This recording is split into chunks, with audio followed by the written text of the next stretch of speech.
ইয়ারফোনটা এদিক থেকে লাগাবো নাকি এদিক থেকে লাগাবো?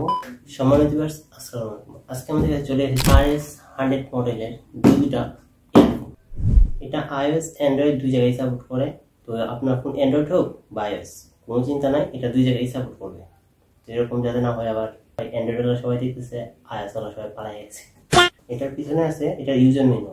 ইউজার মেনুটা আপনি ভিডিও পজ করে দেখে নিচ্ছেন, আমি স্ক্রিনে দিয়ে দিচ্ছি। তারপরে এখানে একটা কিউআর কোড আছে, এটা আসল নাম্য কোড, এটা চেক করার জন্য। সাথে একটা পাই যাবেন RFL এর লোগো, পাবেন একটা ওয়ারেন্টি কার্ড। এই ওয়ারেন্টি কার্ডের মধ্যে আপনারা 6 মাসের ওয়ারেন্টি পাই যাবেন এই ইয়ারফোন থেকে, যেটা অন্য কোম্পানি বা অন্য ইয়ারফোন সহজে দেয় না, বিশেষ করে এই বাজেটে। আর পিছনে পাবেন এটা সতর্কতা, মানে কি করলে আপনি ওয়ারেন্টি পাবেন আর কি করলে পারবেন না। এই যে মুখগুলো আছে না, এগুলো মনে হয় তার উপর দিয়ে দেওয়া হয়েছে, যদি আমি জানি না এটা কি বলে, তবে এটা কোয়ালিটি অনেক ভালো, মানে টানলেও এটা ছিঁড়ে না। সকলে ভালো থাকবেন, সুস্থ থাকবেন, নিজের খেয়াল রাখবেন। আল্লাহ হাফেজ।